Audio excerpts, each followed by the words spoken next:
Hello everyone. कैसे हैं आप लोग? तो आज हम लोग एक अलग तरीके से पढ़ाई करेंगे। एनसीईआरटी को लाइन बाय लाइन समझने का कोशिश करेंगे, क्योंकि जो नीट का हम लोगों का पैटर्न है उसमें मोस्टली जो क्वेश्चंस आते हैं वो from the lines of NCERT आते हैं या between the line of NCERT आते हैं। तो अल्टीमेटली एनसीईआरटी के हर लाइंस पे और उस लाइन का अर्थ क्या है, वो क्या समझाना चाहता है, उस पर हमारा कमांड होना बहुत ही क्या है, जरूरी है। इसके लिए हम लोग एनसीईआरटी के लाइन बाय लाइन को समझने का इस वीडियो में कोशिश करेंगे। तो सबसे पहला चैप्टर जो मैंने सेलेक्ट किया है, जो यहाँ पे हम लोग स्टडी करने जा रहे हैं, उसका नाम है बायोटेक्नोलॉजी प्रिंसिपल एंड प्रोसेस। आप सभी लोग जो नीट 2026 में अपीयर होने वाले हैं वो अवेयर होंगे कि बायोटेक्नोलॉजी प्रिंसिपल एंड प्रोसेस और बायोटेक्नोलॉजी एंड इट्स एप्लीकेशन, ये दो चैप्टर बहुत ज़्यादा स्कोरिंग चैप्टर होता है बायोलॉजी का। इन दो चैप्टर से कई बार तो क्वेश्चन 12 से 13 तक आ चुके हैं। ऐसे 8 क्वेश्चन, 9 क्वेश्चन, 10 क्वेश्चन, 12 क्वेश्चन तक तो आते ही हैं, लेकिन कई बार 12-13 क्वेश्चन तक आ चुके हैं। तो ये बहुत ही इंपॉर्टेंट चैप्टर है। और जो अभी फिलहाल मैं स्टार्ट करने जा रहा हूँ वो है बायोटेक्नोलॉजी प्रिंसिपल एंड प्रोसेस। इस चैप्टर से 5-4 क्वेश्चन तो कहीं नहीं गया, ये तो आएगा ही आएगा, है ना। और गारंटीड है कि आता है। तो कुछ नहीं करना है, बस स्क्रीन से चिपके रहना है और ध्यान से सुनते रहना है। मैं आपके साथ करने जा रहा हूँ एनसीईआरटी के लाइन बाय लाइन का 100% क्लियरेंस। तो चलिए स्टार्ट करते हैं। हमारे चैप्टर का नाम है बायोटेक्नोलॉजी प्रिंसिपल एंड प्रोसेस। ठीक है, बायोटेक्नोलॉजी का मतलब क्या होता है, तो लाइन को समझते हैं। यहाँ पे biotechnology deals with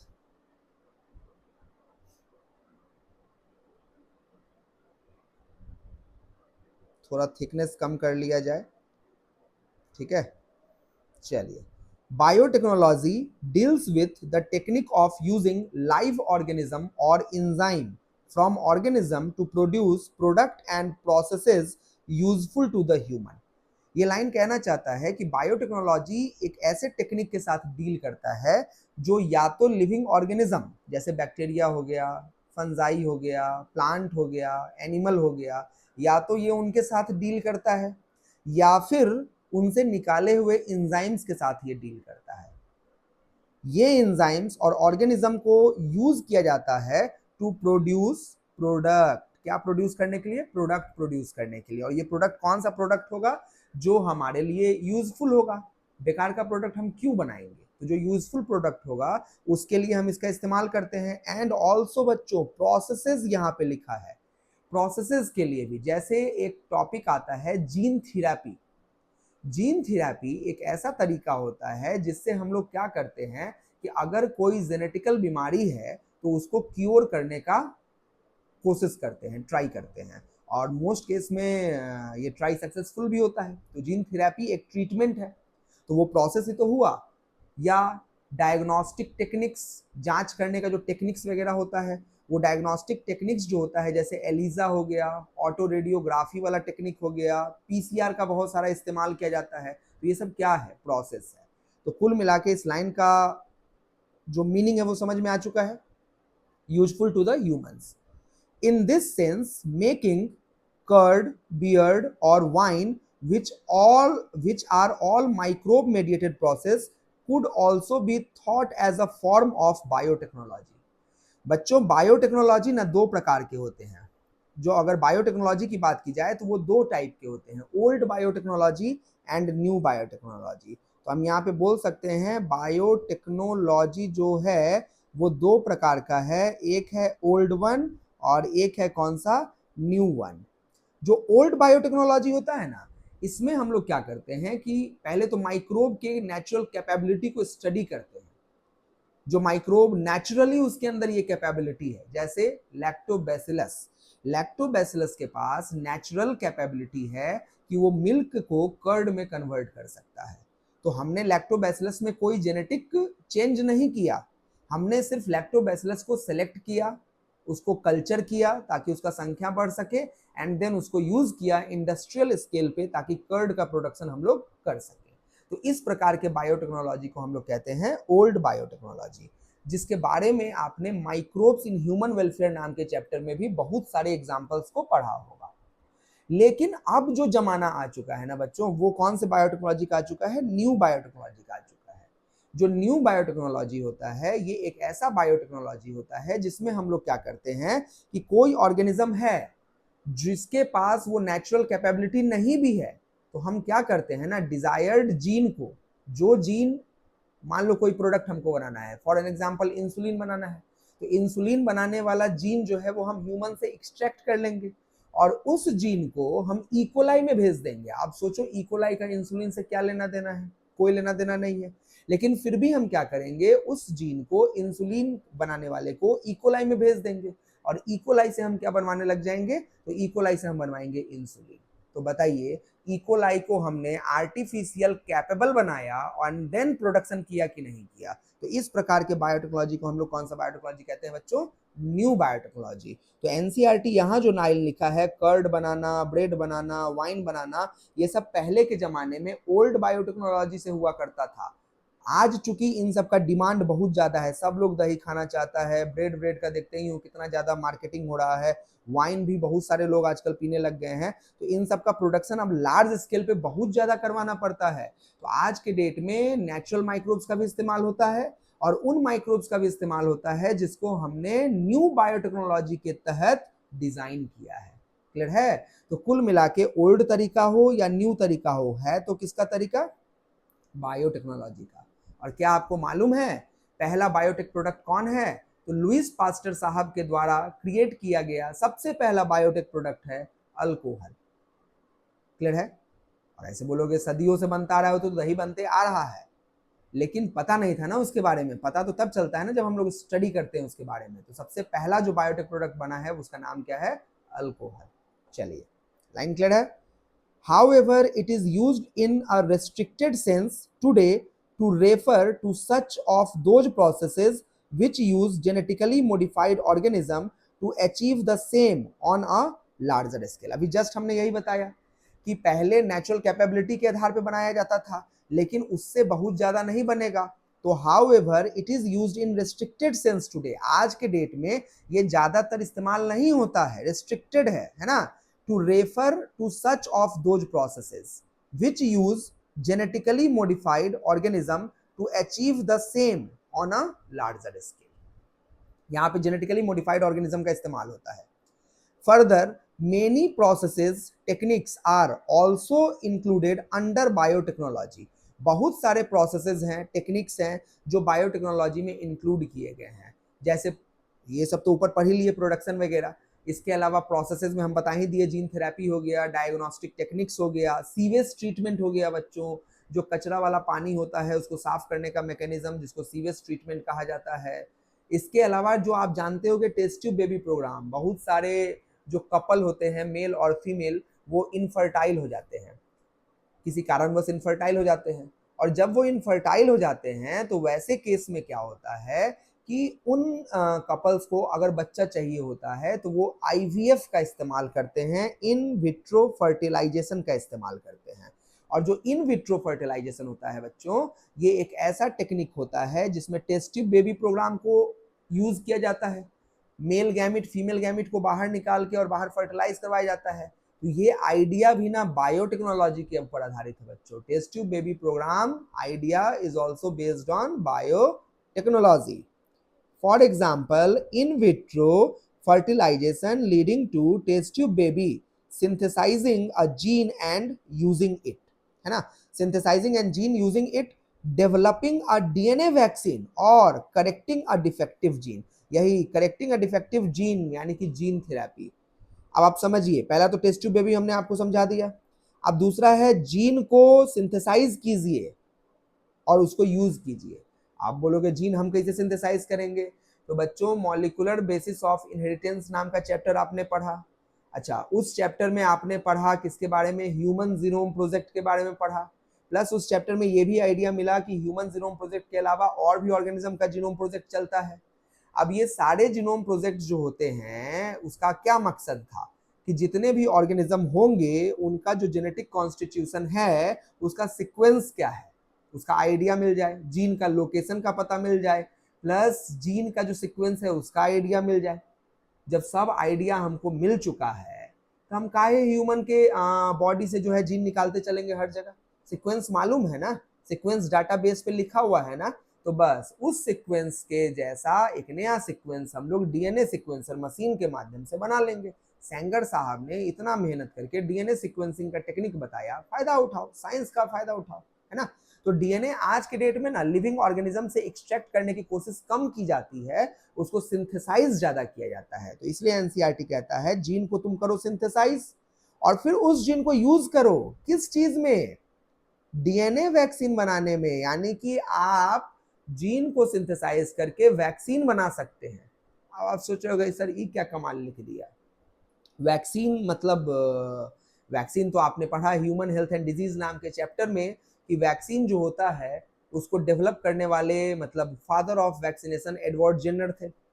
Louis Pasteur ने सबसे पहली बार प्रोफेशनल लेवल पे वैक्सीन को क्रिएट किया था, स्मॉल पॉक्स का नाम का वैक्सीन उन्होंने बनाया था। तो वैक्सीन तो वो चीज होता है जिसमें आपने पढ़ा कि या तो हम पैथोजेन को इनएक्टिव करके या तो पैथोजेन को मार के मतलब लाइव इनएक्टिव जिंदा इनएक्टिव फॉर्म में या फिर उसको मार के वैक्सीन के तौर पे इस्तेमाल करते हैं। याद आ रहा होगा ना आप लोगों को। हाँ, अच्छा आपने सेकेंड जनरेशन वैक्सीन भी पढ़ा होगा हेपेटाइटिस बी का। हेपेटाइटिस बी में आपको वहां पे लिखा होगा एनसीईआरटी में कि रिकॉम्बिनेंट डीएनए टेक्नोलॉजी का इस्तेमाल करके हम जो वायरस होता है उसका पॉलीपेप्टाइड बनवा लेते हैं ईस्ट के अंदर, और जो एंटीजेनिक पॉलीपेप्टाइड होता है उसको ईस्ट से एक्सट्रैक्ट कर लेते हैं, निकाल लेते हैं एंड देन उसको वैक्सीन के तौर पे इस्तेमाल करते हैं। लेकिन बच्चों ये जो डीएनए वैक्सीन लिखा है ना, ये डीएनए वैक्सीन एक प्रकार का थर्ड जनरेशन वैक्सीन है। थर्ड जनरेशन वैक्सीन है, यानी कि वैक्सीनेशन के कितने जनरेशन है, 3 जनरेशन है। अगर जो आप क्या कहा जाता है यहाँ पे लाइव एटेन्यूएटेड फॉर्म लेके आते हैं, वैक्सीनेशन जो होता है उसके कितने फॉर्म हैं, तो 3 फॉर्म है वैक्सीनेशन। फर्स्ट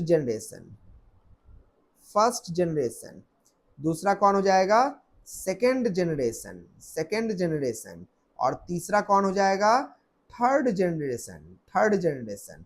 अगर किल्ड पैथोजेन है या लाइव एटेनुएटेड कहने का मतलब बच्चों इनएक्टिवेटेड और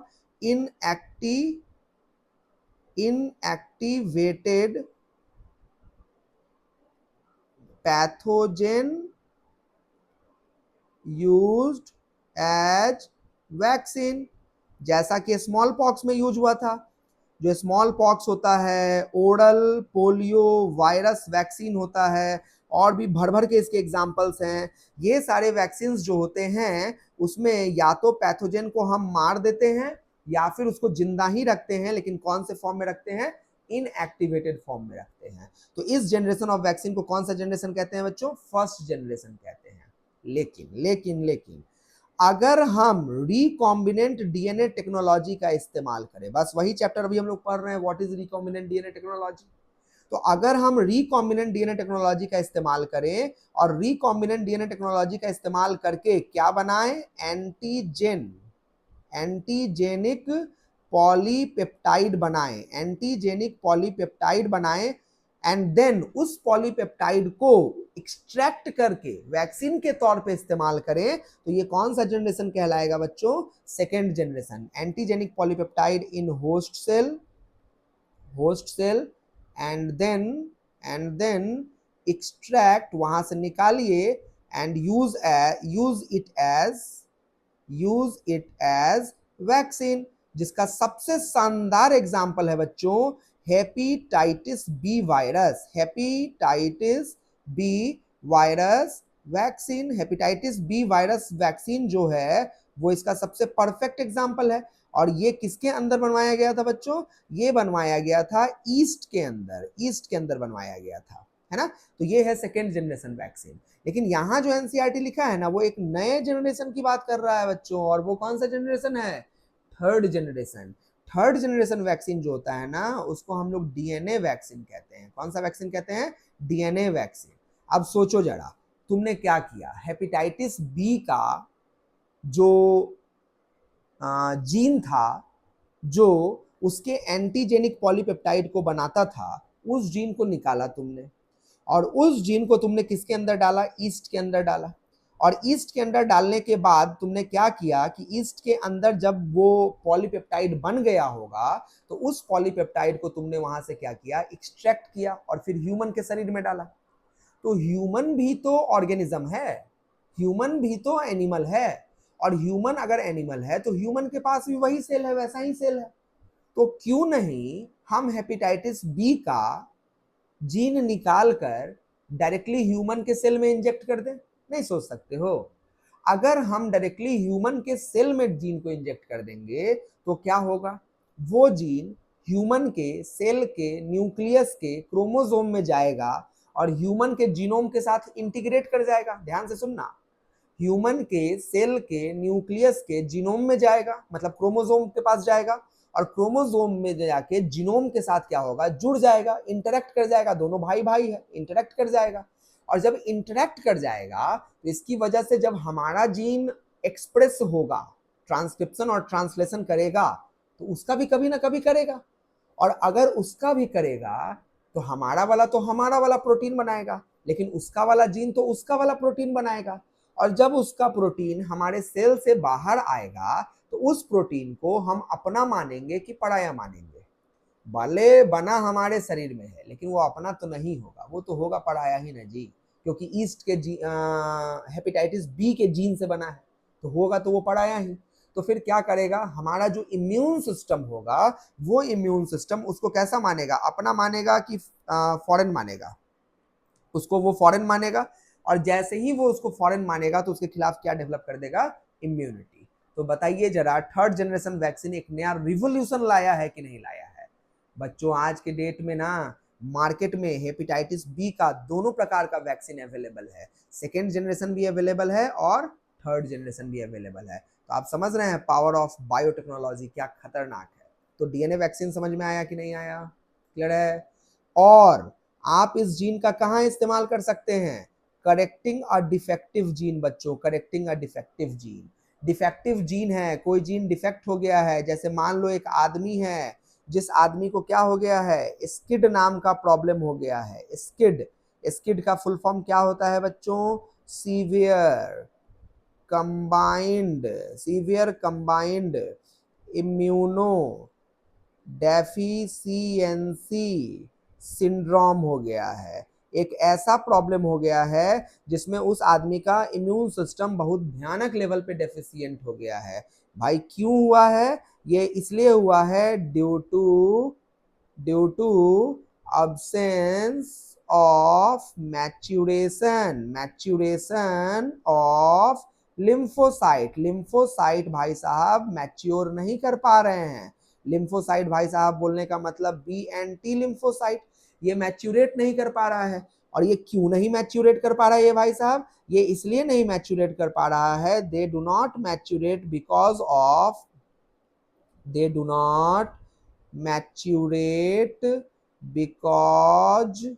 ऑफ अब्सेंस ऑफ एक एंजाइम होता है जिसका नाम होता है बच्चों एडेनोसिन डीएमिनेज एंजाइम। इसको आप शॉर्ट फॉर्म में एडीए एंजाइम भी लिख सकते हैं।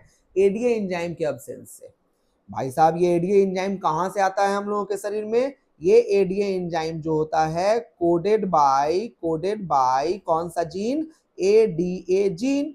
मतलब मेरे पास एक जीन होता है जिसका नाम है एडीए जीन, और उसी जीन से ये एंजाइम क्या होता है, कोड होता है। अब सुन समझो, एक आदमी, एक ह्यूमन का बच्चा जन्म लिया जिसके पास ये जीन या तो लॉस हो गया था या नॉन फंक्शनल हो गया था, या तो वो काम ही नहीं करता था या तो था ही नहीं, लॉस हो गया था। ऐसे कंडीशन में बताइए जरा, ये एंजाइम बनेगा कि नहीं बनेगा, तो नहीं बनेगा। ये एंजाइम अगर नहीं बनेगा तो क्या लिम्फोसाइट मैचुरेट होगा कि नहीं होगा? तो नहीं होगा। और अगर लिम्फोसाइट मैचुरेट नहीं होगा तो बताओ इम्यून सिस्टम डेफिशिएंट रहेगा कि नहीं रहेगा? तो रहेगा। बीमारी हो गया कि नहीं हो गया? तो बिल्कुल हो गया। कब से रहेगा? जन्म से रहेगा। ये बाद में होने वाला बीमारी नहीं होता है, ये जन्म से ही होने वाला बीमारी है। तो बीमारी हो गया, क्या वो बच्चा सरवाइव कर पाएगा? बिल्कुल नहीं कर पाएगा। लेकिन आज का जमाना बायोटेक्नोलॉजी का जमाना है, बच्चा बिल्कुल सरवाइव करेगा। जीन थेरेपी के माध्यम से सरवाइव करेगा। जीन थेरेपी क्या करेगा? इस जीन को आर्टिफिशियली सिंथेसाइज करेगा और इस जीन को उस बच्चे के लिम्फोसाइट में इंसर्ट कर दिया जाएगा। इस जीन को उस बच्चे के लिम्फोसाइट में इंसर्ट कर दिया जाएगा। तो बताओ जीन चला गया तो लिम्फोसाइट का मैचुरेशन होगा कि नहीं होगा? तो बिल्कुल होगा। लेकिन यहाँ एक थोड़ा खेल है, ट्विस्ट है। लिम्फोसाइट अमर नहीं होता है, इमोर्टल नहीं होता है, मोर्टल है, एक समय के बाद मरेगा। इसका एक लाइफ स्पैन होता है लिम्फोसाइट का, तो इमोर्टल नहीं होता है। यानी कि जिस लिम्फोसाइट में आपने एडीए जीन को इंसर्ट किया था वो लिम्फोसाइट तो कुछ दिनों में मर जाएगा, और अगर वो कुछ दिनों में मर जाएगा तो आपको ये काम बार बार क्या करना पड़ेगा? रिपीट करना पड़ेगा बच्चों, रिपीट करना पड़ेगा। चलो रिपीट ही करो भाई, रिपीट ही करो, लेकिन मरने से तो बचा लिए ना, मरने तो नहीं ना दिए। तो इसको कहते हैं, ये वाला लाइन का अर्थ यही है, correcting a defective gene. Defective gene को आपने करेक्ट कर दिया, are all part of biotechnology. तो आप देख रहे हो एनसीईआरटी का इतना बड़ा पैराग्राफ क्या कुछ समझा दिया। बहुत खतरनाक किताब है, इसको पढ़ना कुछ ऐसे है कि लाइन तो याद रखना ही है, लेकिन रट नहीं लेना है। वो क्या कहना चाहता है, वो एक्सप्रेस क्या करना चाहता है, what are their feelings, you have to understand the feelings of NCERT. और जिस दिन आप एनसीईआरटी के फीलिंग्स को समझ गए, उसके लाइंस को समझ गए, आप एनसीईआरटी में महारत हासिल कर लिए। और महारत हासिल कर लिए तो बच्चों नीट का या दुनिया जहान का कोई भी एग्जाम जो इस पैटर्न पे होता है उसका एक भी क्वेश्चन दाया बाया नहीं जाएगा, एक भी क्वेश्चन दाया बाया नहीं जाएगा। क्लियर है? तो इसीलिए कह रहा हूं ध्यान से स्क्रीन के साथ चिपके रहना, कान में ईयरफोन लगा लेना और सुनते रहना। मेहनत मेरा है, फायदा तुमको होने जा रहा है। क्लियर है? चलिए, European federation of biotechnology, EFB. देखिए बच्चों, जो साइंस है ना वो ज्यादातर यूरोप में ही डेवलप हुआ है, और जो बायोलॉजी वाला चीज है ना वो जर्मनी वगैरह में बहुत ज्यादा डेवलप हुआ है। तो it is the part of Europe, इसलिए यूरोप फेडरेशन ऑफ बायोटेक्नोलॉजी जो है has given a definition of biotechnology that encompasses both traditional view. जैसे अभी हमने बताया था ना ओल्ड वाला और न्यू वाला, तो ओल्ड वाला हो गया ट्रेडिशनल और न्यू वाला हो गया नया वाला। Traditional view and modern molecular biotechnology that encompasses, जोड़ता है, कनेक्ट करता है दोनों को, ट्रेडिशनल व्यू को भी और मॉडर्न मॉलिक्यूलर बायोटेक्नोलॉजी को भी, दोनों को जोड़ता है, कनेक्ट करता है, लिंक करता है। डेफिनेशन गिवन बाय ईएफबी, यही यूरोपियन फेडरेशन ऑफ बायोटेक्नोलॉजी ने क्या डेफिनेशन दिया है ये आपको याद होना चाहिए, क्योंकि ये डायरेक्ट पूछा जा सकता है। इंटीग्रेशन, जोड़ना, ऑफ नेचुरल साइंस, जो नेचर का साइंस है, और ऑर्गेनिज्म, तो ऑर्गेनिज्म तो नेचुरल ही होंगे, तो integration of natural science and organism. या ऑर्गेनिज्म यूज नहीं करना चाहते हो तो उसका सेल यूज करो, काहे को पूरा ऑर्गेनिज्म यूज करोगे? उसका सेल यूज करो या उसका पार्ट यूज करो। अगर सेल भी नहीं यूज करना चाहते हो, कोई मल्टी सेलुलर भयानक बड़ा ऑर्गेनिज्म है तो उसका पार्ट यूज करो, part there of and molecular analog for product and services. Molecular analog का इस्तेमाल कीजिए, मतलब वो मॉलिक्यूल्स जो फंक्शनली उस मॉलिक्यूल के जैसा काम करता हो। एनालॉग का मतलब फंक्शनली सिमिलर होता है, तो मॉलिक्यूल्स जो फंक्शनली सिमिलर काम करते हो उन मॉलिक्यूल्स का इस्तेमाल कीजिए। फॉर किस चीज के लिए कीजिए जी? प्रोडक्ट के लिए कीजिए और सर्विसेज के लिए कीजिए। प्रोडक्ट जैसे इंसुलिन हो गया, ग्रोथ हार्मोन हो गया, एफएसएच हो गया, एलएच हो गया, तरह तरह की चीजें बनाई गई हैं बायोटेक्नोलॉजी से, तरह तरह की चीजें बनाई गई हैं, स्ट्रेप्टोकाइनेज हो गया, बहुत सारी चीजें हैं बच्चों। और सर्विसेज की बात करें तो वही डायग्नोस्टिक टेक्निक्स हो गया। डायग्नोस्टिक टेक्निक्स के अलावा अगर हम लोग बात करें तो और कौन कौन सा तरीका है, तो जीन थेरेपी हो गया, ये सब क्या होता है? सर्विसेज होता है। चलिए, यहां तक समझ में आ गया सभी लोगों को? प्रिंसिपल्स ऑफ बायोटेक्नोलॉजी, बायोटेक्नोलॉजी का प्रिंसिपल क्या है, मतलब रूल क्या है, इसके बिना बायोटेक्नोलॉजी संभव नहीं है।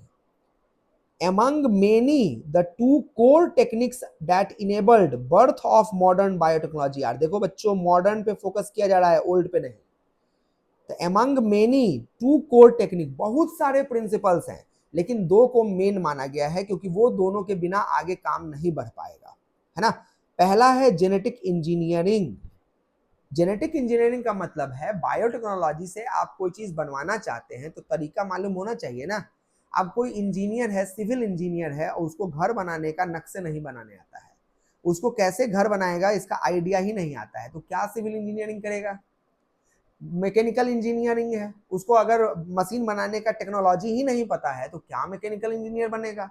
उसी प्रकार जेनेटिक इंजीनियरिंग का मतलब होता है जीन का इस्तेमाल करके डिजायर्ड प्रोडक्ट का फॉर्मेशन करना, डिजायर्ड सर्विसेज का फॉर्मेशन करना। तो उसके लिए कम से कम टेक्निक तो आना चाहिए ना, जेनेटिक इंजीनियरिंग तो आना चाहिए ना। तो जेनेटिक इंजीनियरिंग वो टेक्निक होता है, technique to alter the chemistry of genetic material. जैसे डीएनए हो गया, आरएनए हो गया, तो केमिस्ट्री ऑफ जेनेटिक मटेरियल यानी कि डीएनए और आरएनए को बनाने के टेक्निक को, to introduce these into host organism. इसको होस्ट ऑर्गेनिज्म में क्या करना है, इंट्रोड्यूस करना है ताकि आपको डीएनए बनाना आए। क्या आपको मालूम है बच्चों सबसे पहला डीएनए किसने बनाया था?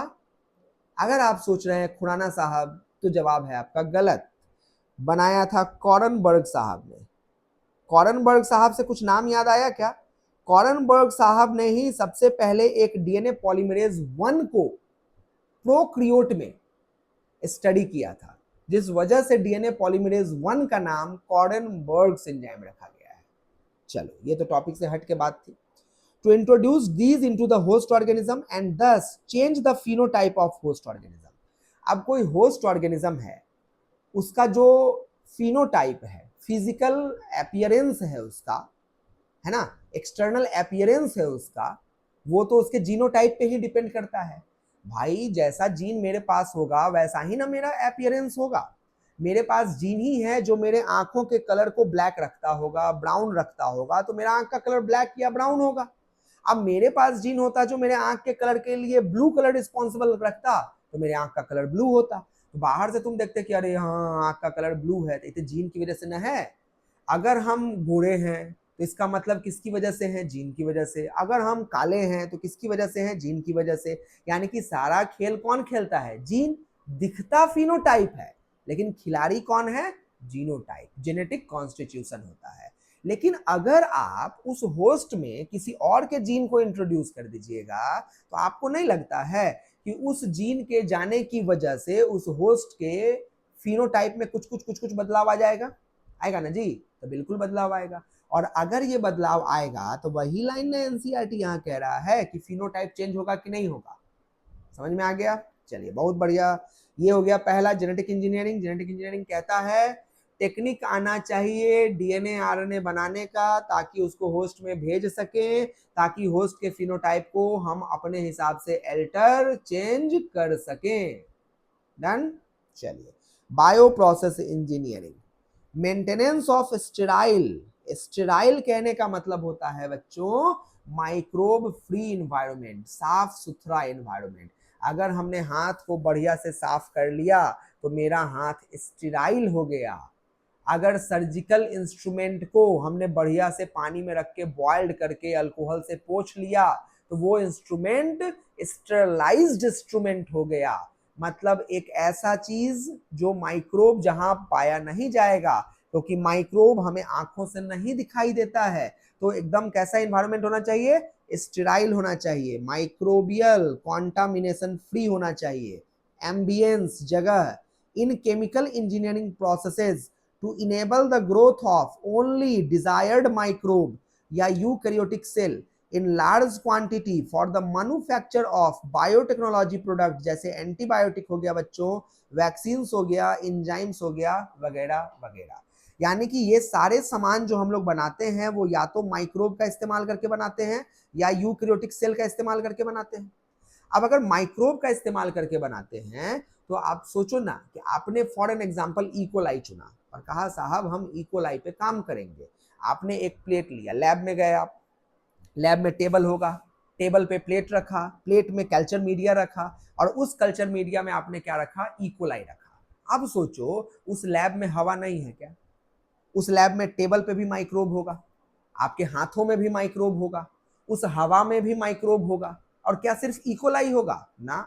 इकोलाई तो प्लेट में होगा, लेकिन और भी जो माइक्रोब्स होंगे वो हवा के माध्यम से उस प्लेट में आएंगे कि नहीं आएंगे? आपके हाथों के माध्यम से उस प्लेट में आएंगे कि नहीं आएंगे? टेबल के माध्यम से उस प्लेट में आएंगे कि नहीं आएंगे? तो बिल्कुल आएंगे। माइक्रोब आंखों से दिखता है क्या? नहीं दिखता है। यूकैरियोटिक सेल ही सही क्या आंखों से दिखता है क्या? नहीं दिखता है। तो आप कैसे कंफर्म करोगे कि आप जिस प्लेट पे जो काम कर रहे हो वो सेल सिर्फ और सिर्फ कौन सा सेल है? इकोलाई है। होगा कंफर्म? नहीं ना होगा। और भी सेल आ सकता है ना, तो तुम्हारा तो रिसर्च फेल ना हो गया, तुम तो धोखा में जी रहे हो। तुम सोच रहे हो हम इकोलाई को लेके काम कर रहे हैं, यहाँ तो कुछ और ही बन जा रहा है। इसका मतलब आप चाहते हो कि भाई साहब हमारे प्लेट में खाली इकोलाई ही ग्रो करे, तो उसके लिए आपको कैसा एनवायरनमेंट चाहिए? टेबल साफ, हाथ साफ, हवा साफ, है ना, प्लेट भी साफ, और जिस इंस्ट्रूमेंट से काम कर रहे हैं वो भी साफ। कैसा साफ? स्टेरलाइज्ड चाहिए, माइक्रोबियल फ्री एम्बियंस चाहिए। यही लाइन एनसीईआरटी कहता है। और सबसे खतरनाक चीज है ये बायो प्रोसेस इंजीनियरिंग। अगर आपको ये नहीं आता है, जेनेटिक इंजीनियरिंग आता है, आप कुछ नहीं कर पाओगे, क्योंकि जेनेटिक इंजीनियरिंग के साथ साथ बायो प्रोसेस इंजीनियरिंग का भी होना बहुत ही अहम रोल है, और उसका भी होना अहम रोल है। अगर आपको बायो प्रोसेस इंजीनियरिंग करना आता है लेकिन जेनेटिक इंजीनियरिंग नहीं आता है तो भी काम नहीं होगा। तो समझ में आया इसको एनसीईआरटी कोड क्यों कहा है? कोड इसलिए कहा है क्योंकि ये दोनों बड़ा ही खतरनाक टेक्निक है। और भी बहुत टेक्निक्स हैं लेकिन उनमें सबसे खतरनाक टेक्निक्स यही दोनों हैं। ये प्रिंसिपल्स ऑफ बायोटेक्नोलॉजी है। तो नीट में सवाल, which of the following are considered at the principles of biotechnology? Answer जाएगा genetic engineering as well as bio process engineering. समझ में आ गया लाइन? चलिए आगे बढ़ते हैं। Let us now understand the conceptual development of the principle of genetic engineering. समझते हैं कंसेप्ट क्या है। You probably appreciate the advantages of sexual reproduction over asexual reproduction. आपको सेक्सुअल रिप्रोडक्शन का एडवांटेज एसेक्सुअल पे पता है। सेक्सुअल रिप्रोडक्शन वेरिएशन लाता है ना? कहाँ कहाँ वेरिएशन लाता है? तो सेक्सुअल रिप्रोडक्शन के दौरान सबसे पहले गैमेट का फॉर्मेशन होता है बच्चों, याद हो तो। और गैमेट का फॉर्मेशन मोस्टली जो होता है वो मेयोसिस के थ्रू होता है। हम मोस्टली क्यों कह रहे हैं, ऑल क्यों नहीं कह रहे हैं? तुम सोच रहे होगे या ध्यान ही नहीं दिए? सोचना, हम मोस्टली क्यों कह रहे हैं, और कमेंट में बताना कि mostly gametes are formed through meiosis.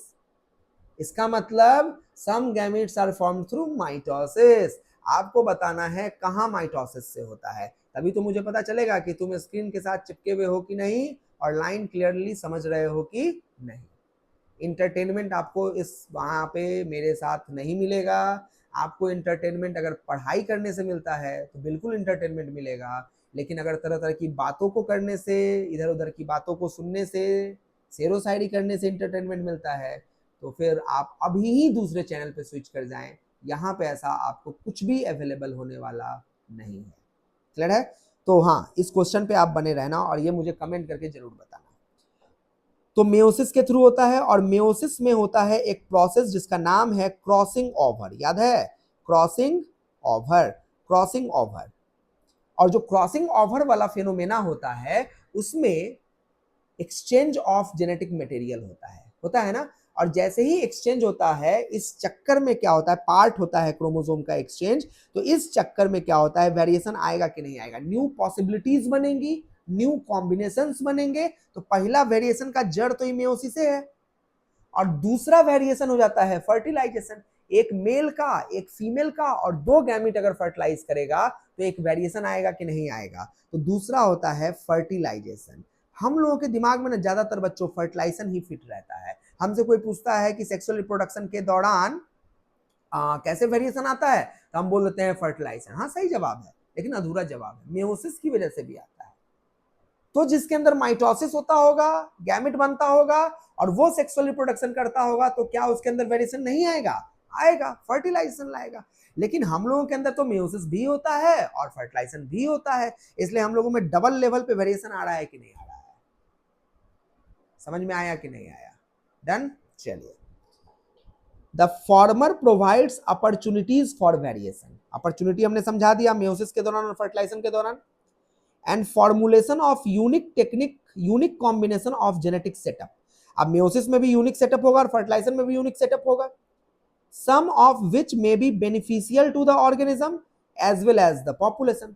हमेशा सब बेनिफिशियल नहीं होता है, कुछ हार्मफुल भी हो जाता है, जो बीमारी कॉज कर देता है तो बच्चे मर भी जाते हैं, लेकिन कुछ यूजफुल भी तो होता है, और यूजफुल होता है तभी तो हम इस लायक बने कि हम इस इन्वायरमेंट में, बदलते इन्वायरमेंट में सरवाइव करते हैं। ये योगदान हमारे माता पिता का है, उनकी वजह से हमारे अंदर जीन इनहेरिट हुआ, और वो जीन मेरे एडेप्टेशन को आसान कर दिया, मेरे एडेप्टेशन को क्या कर दिया, आसान कर दिया। तो यूजफुल हुआ कि नहीं हुआ।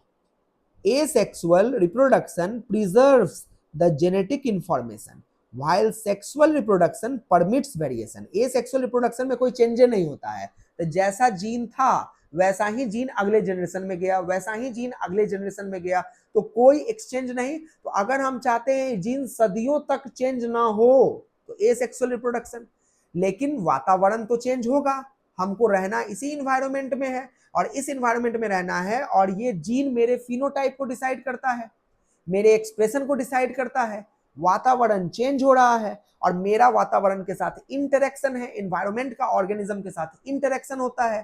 तो इन्वायरमेंट अगर चेंज कर रहा है तो हमको भी ना चेंज होना चाहिए। और हम कैसे चेंज होंगे, जब मेरे अंदर क्या चेंज होगा, जीन चेंज होगा। और जीन कब चेंज होगा, जब उसमें आप वेरिएशन सेट करेंगे। और वेरिएशन कैसे सेट करेंगे बच्चों, तो सेक्सुअल रिप्रोडक्शन से सेट करेंगे। तो advantage of sexual reproduction over asexual reproduction समझ में आया कि नहीं आया, क्लियर है सभी लोगों को। चलिए, traditional hybridization procedures used in plant and animal breeding. Traditional मतलब पुराना तरीका हाइब्रिडाइजेशन का प्लांट और एनिमल में यूज किया जाता था। Very often lead to inclusion and multiplication of undesirable gene along with desired gene, जिसमें हम लोग क्या करते थे, ट्रेडिशनल टेक्निक में सेलेक्ट करने का कोशिश करते थे। कोई पौधा जो बहुत यूजफुल है उसको पॉपुलेशन से सेलेक्ट करने का कोशिश करते थे, कोई जानवर जो बहुत यूजफुल है उसको पॉपुलेशन से सेलेक्ट करने का कोशिश करते थे, और चुनिंदा हाइब्रिडाइजेशन करवाते थे। मतलब मान लो कोई गाय है, बहुत ज्यादा दूध देने वाली गाय है, तो उसी गाय का बहुत सारा बच्चा करवाने का प्रयास करने के चक्कर में बुल से उसको सेलेक्ट, अच्छे क्वालिटी के बुल के सीमेन से उसको मेट करवाते थे, एंड देन जो है डिजायर्ड हम लोग बनवाते थे। लेकिन क्या मेरे इच्छा अनुसार सिर्फ वही जीन जाएगा क्या, नहीं, वो जीन जाएगा, लेकिन उसके अलावा बिना मतलब का और भी जीन जाएगा। तो वही एनसीईआरटी यहाँ कहता है कि जब हम ये सब टेक्निक करते थे तो inclusion and multiplication of undesirable gene भी हो जाता था, अलोंग विथ कौन सा जीन, डिजायर्ड। हम तो कर रहे थे मेहनत डिजायर्ड जीन के लिए, लेकिन उसके साथ साथ अनडिजायरेबल भी ट्रेडिशनल टेक्निक में चला जाता था। तो पहला क्वेश्चन, ट्रेडिशनल हाइब्रिडाइजेशन में सिर्फ डिजायरेबल जीन जाता है, नहीं सर, अनडिजायरेबल जीन भी जाता है। The technique of genetic engineering, which include creation of recombinant DNA, use of gene cloning and gene transfer, overcome this limitation and allow us to isolate and introduce only one or a set of undesirable gene without introducing undesirable gene into the target organism। कह रहा है कि recombinant DNA का इस्तेमाल करके, gene cloning का इस्तेमाल करके, जीन ट्रांसफर का इस्तेमाल करके हमने इस प्रॉब्लम को, जो अनडिजायरेबल जीन भाग जाता था ना, इस प्रॉब्लम को ओवरकम कर दिया, इसको ठीक कर दिया, this limitation, and allow us to isolate and introduce only one और a set of desirable gene without introducing undesirable gene into the target organism. तो मान लो कि ये जो है वो एक ऑर्गेनिज्म है। अब इस ऑर्गेनिज्म को जब हम दूसरे ऑर्गेनिज्म के साथ मेट करवाते थे तो इसका डिजायरेबल जीन भी जाता था और अनडिजायरेबल जीन भी जाता था। तो हमको अनडिजायरेबल तो नहीं चाहिए था, हमको खाली क्या चाहिए था, डिजायरेबल चाहिए था। तो अब हम क्या करने लग गए ना, रिकॉम्बिनेंट डीएनए टेक्नोलॉजी का इस्तेमाल किए, जीन क्लोनिंग का इस्तेमाल किए, जीन ट्रांसफर का इस्तेमाल किए, मतलब इसके जीन को निकाले और इसके जीन को हमने लैब में बहुत ज्यादा संख्या में बढ़वाया। टेक्निक का नाम है जीन क्लोनिंग। अच्छा, जीन क्लोनिंग हमने रिकॉम्बिनेंट डीएनए टेक्निक के माध्यम से किया, और फिर इस जीन को हमने जिस होस्ट के अंदर भेजना था उसके अंदर ट्रांसफर कर दिया। तो वही जीन ना ट्रांसफर किया जो जीन चाहिए था कि सब भेज दिया, तो तो वही जीन ट्रांसफर किया जो चाहिए था। तो हम सिर्फ डिजायरेबल जीन भेज पाते हैं और अनडिजायरेबल जीन को आज के डेट में हम नहीं भेजते हैं। तो यही चीज ये कहता है। तो बताओ जेनेटिक इंजीनियरिंग का टेक्निक क्या ट्रेडिशनल टेक्निक पे भारी पड़ा कि नहीं पड़ा? बिल्कुल भारी पड़ा। ट्रेडिशनल कहता है हम डिजायरेबल और अनडिजायरेबल दोनों भेजेंगे, लेकिन ये कहता है कि नहीं भाई, अनडिजायरेबल का कौन काम, बिना मतलब के चीजों का कोई काम नहीं है, हम सिर्फ काम वाला चीज भेजेंगे, सिर्फ काम वाला चीज भेजेंगे। तो ये है जेनेटिक इंजीनियरिंग का advantage over the traditional hybridization technique. तो दूसरा सवाल बच्चों यहां से बनेगा कि नहीं बनेगा? बिल्कुल बनेगा। चलिए, do you know likely the fate of piece of DNA which is somehow transferred into the alien organism? यहाँ एलियन ऑर्गेनिज्म का बच्चों ना मतलब होता है फॉरेन। एलियन का नाम आपने तो खूब मूवीज वगैरह में सुना होगा, है ना? एलियन जो दूसरे ग्रह से लोग आ जाते हैं, है ना? एलियन मतलब फॉरेन ही ना कहोगे। तो एलियन ऑर्गेनिज्म का मतलब है कि अगर ये ऑर्गेनिज्म है और हम ऑर्गेनिज्म है तो इसके लिए हम एलियने होंगे। इसके जीन को अगर मेरे शरीर में भेजा जाएगा तो हम एलियन ऑर्गेनिज्म होंगे और ये जो है इसका ओरिजिनल ऑर्गेनिज्म होगा। तो एलियन ऑर्गेनिज्म के अंदर जो है अगर भेजेंगे, मान लो इसके जीन को हमने निकाला और अपने शरीर में भेज दिया तो हम तो हो गए एलियन। तो इसके जीन का किस्मत, किस्मत बोले तो फेट, किधर गया? Fate, fate of piece of DNA जो हमने इससे निकाला था, वो फेट क्या होगा? वो मेरे अंदर जाएगा तो क्या होगा? चलिए पढ़ते हैं क्या होगा। Most likely this piece of DNA would not be able to multiply itself in the progeny cell of the organism. ये एक खतरनाक लाइन आया। इसके जीन के एक पीस को हमने निकाला और उस पीस को हमने अपने अंदर भेजा और हम कह रहे हैं कि ज्यादातर इसका पीस ऑफ डीएनए मेरे अंदर रेप्लिकेट नहीं कर पाएगा, मेरे अंदर मल्टीप्लाई नहीं कर पाएगा। क्या आप बता सकते हो क्यों नहीं कर पाएगा? मॉलिक्यूलर बेसिस ऑफ इनहेरिटेंस का कंसेप्ट चाहिए, कंसेप्ट चाहिए। Replication of DNA origin of replication से स्टार्ट होता है, यानी कि हमारे क्रोमोसोम्स पे ऑरिजिन ऑफ रेप्लिकेशन होते हैं, साइट होता है जहां से रेप्लिकेशन स्टार्ट होता है, उसको ऑरिजिन ऑफ रेप्लिकेशन कहते हैं। प्रोक्रियोट में सिर्फ एक ही ऑरिजिन ऑफ रेप्लिकेशन होता है, लेकिन यूक्रियोट्स में बहुत सारे ऑरिजिन ऑफ रेप्लिकेशन होते हैं, है ना? तो प्रोक्रियोट में ऑरी-सी के नाम से जाना जाता है, origin of replication of chromosome, इसलिए नाम है ऑरी, ऑरिजिन ऑफ रेप्लिकेशन, और सी का मतलब है क्रोमोसोम, क्योंकि एक ही होता है। तो क्रोमोसोम में एक ही ऑरिजिन ऑफ रेप्लिकेशन होगा, तो origin of replication of chromosome, और इसी के नाम से जाना जाता है। अब तो तुम पूरा ना भेज रहे हो जी, तुम तो उस मान लो पूरा क्रोमोसोम है तो इसका तो एक पीस ना भेज रहे हो, तो इस पीस में ऑरिजिन ऑफ रेप्लिकेशन जाएगा ही जाएगा, गारंटी है क्या? नहीं है। तो क्या वो मेरे अंदर जाने के बाद ऑरिजिन ऑफ रेप्लिकेशन जब है ही नहीं उसके पास, तो क्या वो रेप्लिकेट कर पाएगा? नहीं कर पाएगा। और अगर वो नहीं कर पाएगा तो ऐसे स्थिति में क्या हो जाएगा? रेप्लिकेशन नहीं होगा। यही ना बोल रहा है मोस्ट लाइकली नहीं करेगा। But when it gets integrated into the genome of recipient, लेकिन अगर जो ये मेरे जीनोम से चिपक गया तो मेरे ऑरिजिन ऑफ रेप्लिकेशन का इस्तेमाल करके ही मल्टीप्लाई कर लेगा। अगर ऐसे खुला भेज दोगे तो नहीं करेगा, इसको साइटोप्लाज्म में डाल दोगे नहीं करेगा, न्यूक्लियस में डाल दोगे, और अगर ये इंटीग्रेटेड न्यूक्लियस में भी नहीं हुआ तो नहीं करेगा। लेकिन अगर ये न्यूक्लियस में इंटीग्रेट हो गया, मतलब क्रोमोसोम में इंटीग्रेट हो गया, तो ये जो है रेप्लिकेट कर लेगा। It may multiply and B inherited, सिर्फ मल्टीप्लाई नहीं करेगा, ये मेरे शरीर का हिस्सा बन जाएगा।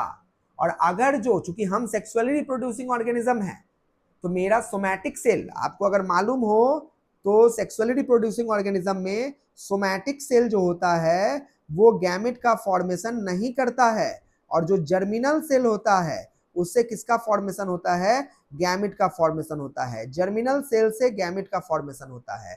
तो अगर गैमेट बनवाना है तो जर्मिनल सेल, तो अगर हम अपने जर्मिनल सेल में, जर्मिनल सेल बोले तो जर्म सेल, और जर्म सेल बोले तो स्पर्मेटोगोनिया, चूंकि हम एक मेल हैं तो स्पर्मेटोगोनिया, और अगर फीमेल होते तो क्या नाम होता? Oogonia.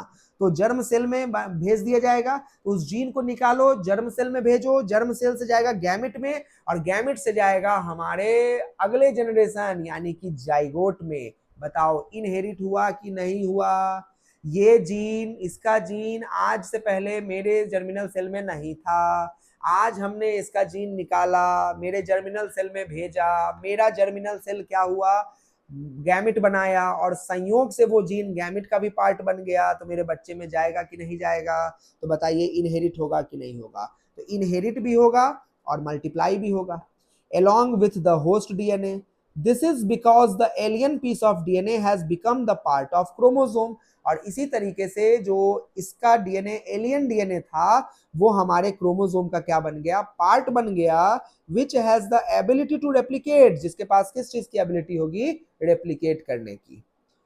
In a chromosome, there is a specific DNA sequence called origin of replication, which is responsible for initiating replication. अभी just हमने बताया. Therefore, for the multiplication of any alien piece of DNA in an organism, it needs to be a part of chromosome, which has a specific sequence known as origin of replication. Thus, an alien DNA is linked with origin of replication. Alien DNA को यहां link करना है किसके साथ? Origin of replication के साथ, so that this alien piece of DNA can replicate and multiply itself in the host organism. ये replicate कर सके और मल्टीप्लाई कर सके इटसेल्फ किस चीज में? होस्ट ऑर्गेनिज्म में. This can also be called as cloning. यही अभी थोड़ी देर पर बताया था ना, संख्या बढ़वाना, क्लोनिंग. मतलब एलियन पीस को निकालो, अपने डीएनए के पीस को निकालो और उस पीस ऑफ डीएनए को इकोलाई में भेज दो. और सोचो ना, इकोलाई हर 20 मिनट में डबल होगा, तो मेरा जो है डीएनए हर 20 मिनट में इकोलाई के अलग अलग जनरेशन में प्रोसीड होते चला जाएगा. जितने तेजी में इकोलाई स्प्रेड करेगा उतने तेजी में मेरे डीएनए का संख्या बढ़ेगा कि नहीं बढ़ेगा? हम अपने उस एक पीस ऑफ डीएनए का multiple piece of identical DNA बना दिए कि नहीं बना दिए? क्लोन बना दिए कि नहीं बना दिए? तो इस तरीके से किसका निर्माण हो गया? क्लोन का निर्माण हो गया. और making multiple copies of any template DNA. Template DNA, जो डीएनए हमने डाला था उसको हम कह रहे हैं टेम्पलेट डीएनए, उसका मल्टीपल आइडेंटिकल कॉपी बनाया जिसको हम लोग क्या कहते हैं? क्लोनिंग या फिर क्लोन कहते हैं. बच्चों बताइए यहां तक का पैराग्राफ क्लियर हुआ कि नहीं हुआ? है ना? कोई भी डाउट होगा तो बताते चलिएगा.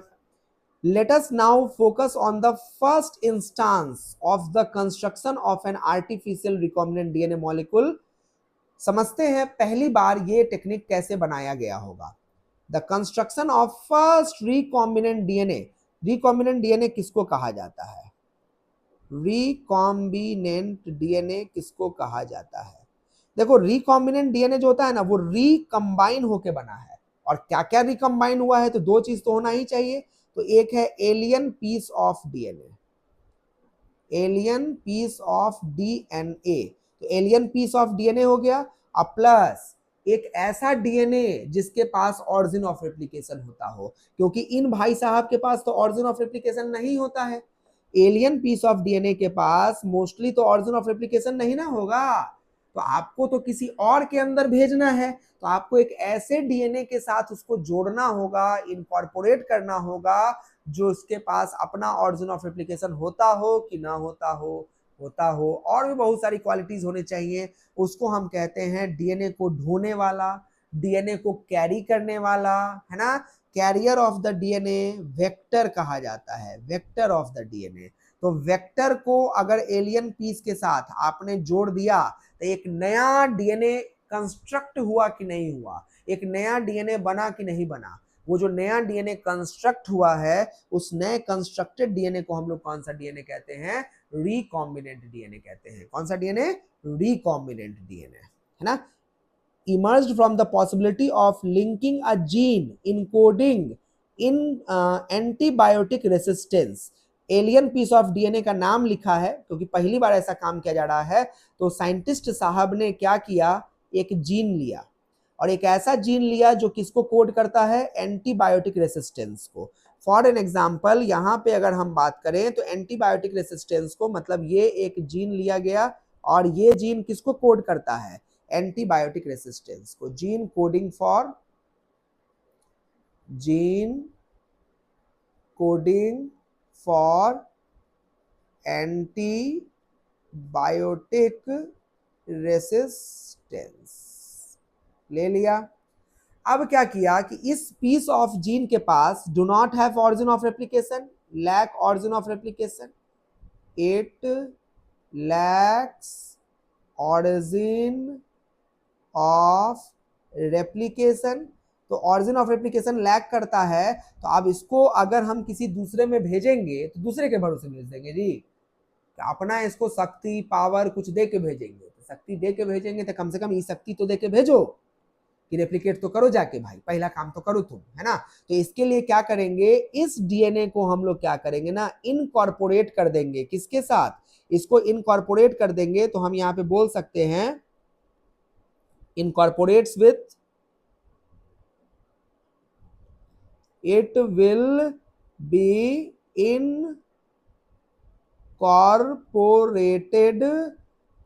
with suitable vector. और सुइटेबल वेक्टर एग्जाम्पल के तौर पे हम लोग यूज करते हैं प्लाज्मिड। प्लाज्मिड याद है बच्चों आपको, प्लाज्मिड जो होता है डबल स्ट्रैंडेड सर्कुलर डीएनए होता है, जो कि एक्स्ट्रा क्रोमोसोमल डीएनए होता है। क्रोमोसोमल डीएनए होता है जो किसमें ज्यादातर पाया जाता है, प्रोकैरियोट्स में पाया जाता है। यानी कि प्लाज्मिड की ये क्वालिटीज है, डबल स्ट्रैंडेड सर्कुलर डीएनए होता है, एक्स्ट्रा क्रोमोसोमल डीएनए होता है, और ज्यादातर कहां पाया जाता है, प्रोकैरियोट्स। तो फिर हम बोल रहे हैं ज्यादातर पाया जाता है, सिर्फ प्रोकैरियोट नहीं बोल रहे हैं, क्या बोल रहे हैं, ज्यादातर पाया जाता है। तो आपके लिए दूसरा सवाल, ज्यादातर पाया जाता है मतलब कम कहीं और भी पाया जाता है क्या है? ज्यादातर अगर प्रोकैरियोट में पाया जाता है तो कम कहीं और भी पाया जाता है क्या? तो आपको बताना है पहले तो पाया जाता है कि नहीं पाया जाता है, और अगर पाया जाता है तो भाई कहाँ पाया जाता है। क्लियर है? चलिए, ताकि मुझे भी पता चलते रहे ना कि तुम यहाँ तक पहुंचे कि नहीं पहुंचे, कि शुरू में देखे, थोड़ा मोड़ा देख लिए, चेहरा पसंद नहीं आया, गाना वाना नहीं चल रहा है, उछल कूद नहीं चल रहा है, अरे छोड़ो अब चलो आगे बढ़ते हैं, तो तुम्हारे लिए वीडियो है भी नहीं। लेकिन यहाँ तक अगर पहुंचे हो और ये ज्ञान की बातें ले पाओगे, उसके पहले तो ये क्वेश्चन सॉल्व करना पड़ेगा। तो क्वेश्चन आपको सॉल्व करना जरूरी है, कमेंट्स में जरूर बताइएगा। चलिए, ये वाला चीज हो गया, इसको आपने भेज दिया, तो आपने डिजाइन कर दिया। तो चलिए मान लेते हैं कि ये कौन है, प्लाज्मिड डीएनए है, ये प्लाज्मिड डीएनए है, और इस प्लाज्मिड डीएनए के साथ हमने क्या इनकॉर्पोरेट कर दिया, तो ये प्लाज्मिड डीएनए पूरा गोल पहले बना देते हैं, ये प्लाज्मिड डीएनए है, और इसके साथ हमने क्या इनकॉर्पोरेट करना चाहते हैं, हम इसको इनकॉर्पोरेट करना चाहते हैं। ये कौन सा डीएनए है, ये डिजायर्ड डीएनए है, ये है डिजायर्ड डीएनए, यही है आपका डिजायर्ड डीएनए या एलियन डीएनए, है ना। तो ये डिजायर्ड डीएनए है, और ये है कौन, प्लाज्मिड डीएनए। अब इस प्लाज्मिड डीएनए में कहाँ जोड़ोगे, कहीं कट लगाओगे तब ना जोड़ोगे, बिना कट लगाए जोड़ दोगे ऐसे ही सीधा, नहीं, तो काटना पड़ेगा, काटना पड़ेगा तो कैंची लाना पड़ेगा, दर्जी वाला काम करना पड़ेगा भाई, कैंची लाना पड़ेगा। अच्छा, हम लोग कपड़ा जब हम लोग को मिलता है तो हम लोग तो कहीं से भी ऐसे ऐसे काट देंगे, कौन सा दर्जी है हम पता तो है नहीं, फिर बाद में सोचते रहते जा गलत कट गया। लेकिन दर्जी को अगर तुम, टेलर को तुम अगर अपना कपड़ा दोगे और कहोगे हमको अपना शर्ट बनवाना है, पैंट बनवाना है, या महिलाओं का जो और भी सामान होता है कपड़ा वगैरह वो बनवाना है, तो दर्जी कहीं भी काट देगा, ऐसा तो नहीं होगा। वो पूरा परफेक्ट जगह पे कैंची चलाता है, एकदम परफेक्ट कैंची चलता है, और परफेक्ट शेप में काटता है, एंड देन अपना काम कर देता है, सिल देता है, और काम हो गया। यानी कि काटना कैंची से एक बहुत खतरनाक कला है ना, काटना एक बहुत खतरनाक कला है। तो यहाँ पे काटना तो पड़ेगा, और काटना किस चीज से पड़ेगा, कहीं भी ऐरा गैरा जगह काटना पड़ेगा कि स्पेसिफिक जगह पे काटना पड़ेगा, स्पेसिफिक जगह पे काटना पड़ेगा, और स्पेसिफिक जगह पे काटने के लिए स्पेसिफिक एंजाइम लाना पड़ेगा। अब चूंकि ई है तो डीएनए ही ना, प्लाज्मिड तो है डीएनए ही, तो डीएनए को काटने वाला एंजाइम होता है न्यूक्लिएज। जो डीएनए को काटेगा स्पेसिफिक जगह पे उसका नाम होता है न्यूक्लिएज। अच्छा, हमको इंड पे नहीं कटवाना है, हमको अंदर कहीं कटवाना है, तो न्यूक्लिएज भाई साहब होते हैं दो प्रकार के, न्यूक्लिएज भाई साहब होते हैं दो प्रकार के। जो इंड पे काटता है उसको क्या कहते हैं, एक्सोन्यूक्लिएज, और जो कहीं अंदर काटता है, इंड के अलावा काटता है, उसको क्या कहते हैं, इंडोन्यूक्लिएज, है ना। हमको कहाँ कटवाना है, अंदर। फॉर एन एग्जाम्पल यहाँ कटवाना है, तो अंदर, लेंथ के अंदर कटवाना है, तो हम कौन सा न्यूक्लियस इस्तेमाल करेंगे, इंडोन्यूक्लियस। अच्छा, कहीं भी कटवा देना है कि खास जगह पे कटवाना है, तो खास जगह पे कटवाना है। तो इंडोन्यूक्लियस में भी हम लोग को एक खतरनाक वाला चाहिए, रेस्ट्रिक्शन इंडोन्यूक्लियस। कौन सा चाहिए, रेस्ट्रिक्शन इंडोन्यूक्लियस। रेस्ट्रिक्शन इंडोन्यूक्लियस जो होता है वो एक ऐसा इंडोन्यूक्लियस होता है जो कोई एड़ा गैरा जगह कट नहीं करता है, एक खास जगह पे कट करता है। तो आपको कौन सा चाहिए, रेस्ट्रिक्शन इंडोन्यूक्लियस। तो बताओ, जैसे दर्जी का कैंची खास जगह पे कट करता है, वैसे बायोटेक्नोलॉजिस्ट का, जेनेटिक इंजीनियर का कैंची कौन है, रेस्ट्रिक्शन इंडोन्यूक्लियस। दर्जी कपड़ा काटता है, हम क्या काटते हैं, डीएनए काटते हैं। डीएनए क्या होता है, मॉलिक्यूल होता है। तो मॉलिक्यूल को काटने वाला कैंची नाम है मॉलिक्यूलर सीजर। क्या नाम है बच्चों, मॉलिक्यूलर सीजर। तो मॉलिक्यूल को काटने वाला कैंची नाम है इसका मॉलिक्यूलर सीजर। बताओ, काट दिए। अगर हम इसको काट देंगे तो क्या बनेगा, अगर हम इसको काट देंगे तो क्या बनेगा, ये बनेगा, बन गया। यहां से कट के ऊपीस हट गया, यहाँ पे इंड बना कि नहीं बना, इंड बन के तैयार हो गया। अब ये इंड पे उस डीएनए को क्या करना है ना, लाइगेट कर देना है। तो इस डीएनए को लाइए लाइए लाइए, इस डीएनए को लाइए और यहाँ पे क्या कर दीजिए ना, लाइगेट कर दीजिए। लाइगेट कर देंगे। अब उस डीएनए को अगर हम लाइगेट कर देंगे तो देखिए स्ट्रक्चर कैसा बन जाएगा, ऐसा बन जाएगा। हो गया कि नहीं हो गया, बिल्कुल हो गया। ये जो बना, ये जो बना, इसको तो प्लाज्मिड कह रहे थे, ये प्लाज्मिड था। अब ये प्लाज्मिड प्लस डिजायर्ड डीएनए है कि नहीं है, इसी को कहते हैं भाई साहब recombinant DNA. What is recombinant DNA, recombinant DNA का मतलब होता है प्लाज्मिड को एलियन डीएनए के साथ जोड़ देना। इसको हम लोग क्या कहेंगे, रिकॉम्बिनेंट डीएनए। बताओ रिकॉम्बिनेंट डीएनए कैसे बनता है, समझ में आया कि नहीं आया, अच्छे से क्लियर है, डन। चलिए, प्लाज्मिड डीएनए ऑटोनोमसली अपने आप रेप्लिकेट करने वाला circular extra chromosomal DNA plasmid DNA होता है। अच्छा, यहाँ प्लाज्मिड किसका लिया था साइंटिस्ट साहब ने, साल्मोनेला टाइफीम्यूडियम। टाइफीम्यूडियम है बच्चों, टाइफी नहीं है। साल्मोनेला टाइफी वो बैक्टीरिया होता है जो टाइफॉइड कॉज करता है, और इस बैक्टीरिया का नाम है साल्मोनेला टाइफीम्यूडियम। स्टैनले कोहेन और Herbert Boyer accomplished this in 1972 by isolating the antibiotic resistant gene। इन्होंने ये काम 1972 में किया था, एंटीबायोटिक रेसिस्टेंट जीन को किसी दूसरे जगह से, होस्ट से निकाला था। नाम उसका क्लियर नहीं कि कहां से निकाला था। तो हर्बर्ट बोयर और स्टैनले कोहेन साहब ने एंटीबायोटिक रेसिस्टेंट जीन को कहीं से निकाला और उसको by cutting out the piece of DNA from a plasmid, लेकिन ये प्लाज्मिड किसका था वो नहीं पता, उससे निकाला, which was responsible for conferring antibiotic resistance. मतलब कोई एक प्लाज्मिड, उस प्लाज्मिड में एक जीन था जो एंटीबायोटिक रेसिस्टेंट जीन था, उस जीन को वहां से निकाल लिया। मतलब ये लाल वाला, ये ललका वाला जो जीन है, ये कहां से निकाला है, कोनो प्लाज्मिड से निकाला है। यानी कि gene coding for antibiotic resistant isolated from any plasmid. तो भैया ये प्लाज्मिड में क्या करता था, ये प्लाज्मिड में होता था, प्लाज्मिड बैक्टीरिया में होता था।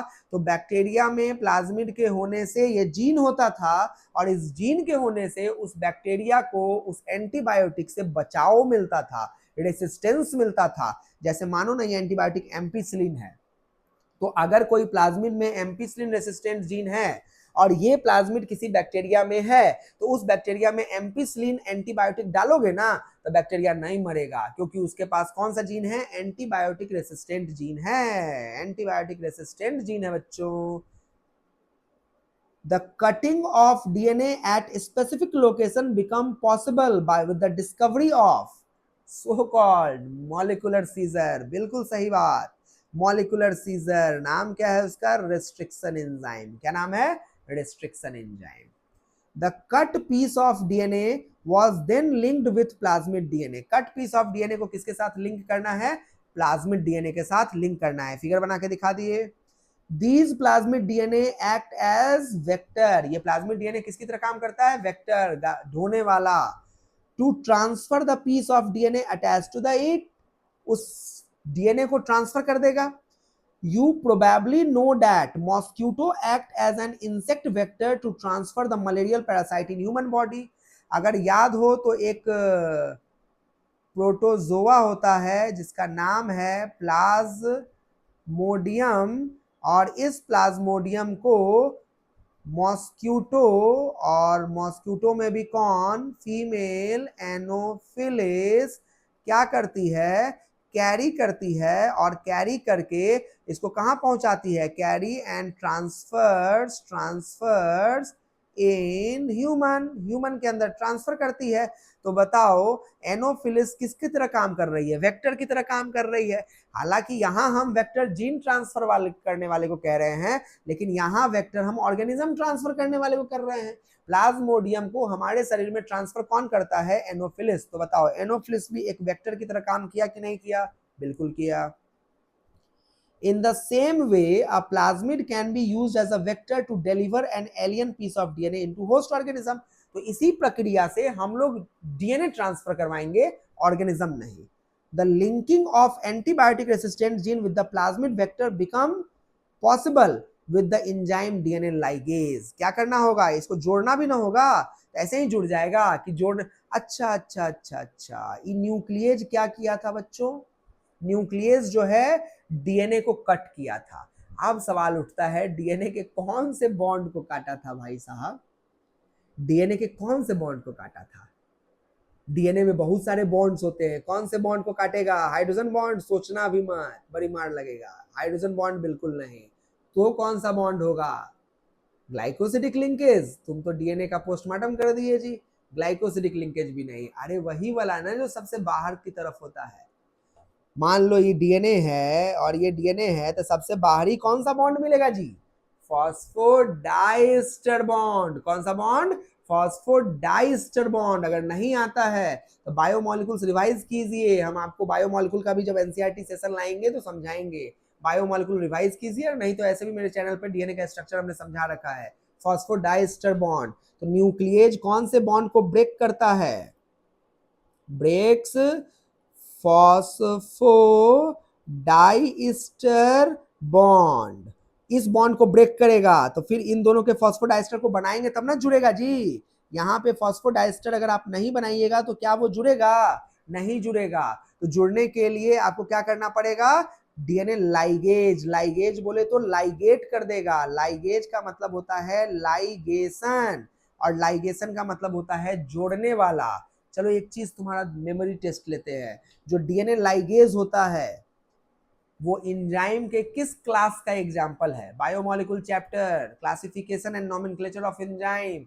एंजाइम को 6 क्लास में बांटा गया था। क्लास 1 का नाम ऑक्सीडोरिडक्टेज, क्लास 2 का नाम ट्रांसफेरेज, क्लास 3 का नाम हाइड्रोलेज, क्लास 4 का नाम लाइगेज, क्लास 5 का नाम आइसोमेरेज, और क्लास 6 का नाम बच्चों लाइगेज। लाइगेज ये वही लाइगेज है जो डीएनए को क्या करता है, डीएनए के फ्रैगमेंट्स को आपस में जोड़ देता है। मॉलिक्यूलर बेसिस ऑफ इनहेरिटेंस में आपने पढ़ा होगा, लैगिंग स्ट्रैंड, लैगिंग स्ट्रैंड जो डीएनए का बनता है वो फ्रैगमेंट्स में बनता है जिसका नाम है ओकाजाकी फ्रैगमेंट, और उस ओकाजाकी फ्रैगमेंट को जोड़ने वाला भी एंजाइम डीएनए लाइगेज। आपने फोटोसिंथेसिस चैप्टर में पढ़ा होगा CO2 फिक्सेशन, CO2 को जोड़ने वाला एंजाइम रूबिस्को, वो भी जोड़ता है लाइगेज। C4 प्लांट में एक और एंजाइम आया होगा पेपकेस, पेपकेस भी CO2 का फिक्सेशन करता है, जोड़ता है, वो भी कौन सा एंजाइम है, लाइगेज। जहां भी आपको जोड़ता हुआ कोई एंजाइम दिख रहा है नाम होगा लाइगेज। तो डीएनए के फ्रैगमेंट को जोड़ रहा है नाम होगा ligase, DNA ligase. which act on cut DNA molecule and join their end. This makes a new combination of circular autonomously replicating DNA created in vitro and is known as recombinant DNA। अभी समझाए। When this DNA is transferred into E. coli, अब E. coli काहे को, भाई E. coli में ना किसी भी प्रकार का एंटीबायोटिक रेसिस्टेंस होबे नहीं करता है। अब E. coli के पास, अगर E. coli के पास एंटीबायोटिक रेसिस्टेंस नहीं होता है तो तुम क्या किए, रिकॉम्बिनेंट डीएनए में तो एंटीबायोटिक रेसिस्टेंस डाल दिए। अब तुम जांच करना चाहते हो कि काम करता है कि नहीं करता है, तुम इतना मेहनत से रिकॉम्बिनेंट डीएनए बनाए, इसको जांचोगे नहीं, अस्त्र बना लिया, जांचवे नहीं करोगे, तो जांचोगे ना कि काम करता है कि नहीं करता है। तो कहाँ भेजोगे तो पता चलेगा काम करता है? उसके पास ना, जिसके पास ये क्वालिटी पहले से था, या उसके पास जिसके पास ऐसा कोई क्वालिटी नहीं होता है। आप बोलोगे जिसके पास क्वालिटी नहीं होता है, तो नहीं होता है तो इकोलाई, इकोलाई सबसे बढ़िया एग्जांपल है। इकोलाई के पास इक्वालिटी नहीं होता है। अगर जो तुम इसको इकोलाई में भेजे और उस इकोलाई को रख देना एंटीबायोटिक के पास, यानी कि इकोलाई के पास एंटीबायोटिक रख देना, अगर जो इकोलाई एंटीबायोटिक में बच गया, इसका मतलब तुम्हारा अस्त्र काम कर गया। और अगर जो इकोलाई एंटीबायोटिक में मर गया, मतलब तुम्हारा अस्त्र फेल हो गया। यानी कि अस्त्र अगर आपने बनाया है, रिकॉम्बिनेंट डीएनए अगर आपने बनाया है और आप जांचना चाहते हो कि काम किया कि नहीं किया, तो एक ऐसे जगह का इस्तेमाल करो जहां पे वो चीज अवेलेबल पहले से ना होता हो। तो देखिए, Escherichia coli bacterium closely related to salmonella, salmonella का एकदम बहुत क्लोज रिलेशन है इसके साथ। It could replicate using new host DNA polymerase enzyme and make multiple copies. यानी कि रिकॉम्बिनेंट डीएनए तो तुम उसमें भेज दिए, लेकिन जो डीएनए पॉलीमरेज एंजाइम होगा जो रेप्लिकेशन करवाता है वो तो इकोलाई का ही होगा। तो इकोलाई का जो है वो डीएनए पॉलीमरेज एंजाइम का इस्तेमाल होगा और वो उसके अंदर मल्टीप्लाई होगा। The ability to multiply copy of antibiotic resistant gene in E. coli was called as cloning. अब इकोलाई में ये जीन अपना संख्या बढ़ाया कि नहीं बढ़ाया? संख्या बढ़ाया, उसको हम क्या कहते हैं? Cloning of antibiotic resistant gene in E coli किया। You can hence infer that there are three basic steps in genetically modifying an organism. पहला, जीन को आइडेंटिफाई कीजिए, आइडेंटिफाई करने के बाद इस डीएनए को होस्ट में भेजिए और उसके बाद maintenance of introduced DNA into the host and transfer of DNA to its progeny. यानी कि जेनेटिक इंजीनियरिंग के ये तीन बहुमूल्य अस्त्र हैं। पहला, आपको वो डीएनए आइडेंटिफाई करना होगा जिसको आप भेजना चाहते हैं। दूसरा, उसको आप होस्ट में पहले भेजो। और तीसरा, उस होस्ट को अच्छे से मेंटेन करो भाई, इधर उधर फेंक मत दो, लैब में अच्छे से मेंटेन करो ताकि उस होस्ट में वो डीएनए क्लोन करे, प्लस वो होस्ट डिवाइड करे तो उसका जो नया नया प्रोजेनी सेल बनता हो उसमें भी हमारा डीएनए जाए। अगर ये तीनों करने में आप सफल हो तो आप जेनेटिक इंजीनियर आधा अधूरा बन चुके हो। तो चलो, प्रैक्टिकली तो नहीं लेकिन थ्योरेटिकली तो जेनेटिक इंजीनियर तुमको आधा बना दिए। समझ में आया कि नहीं आया? क्लियर है?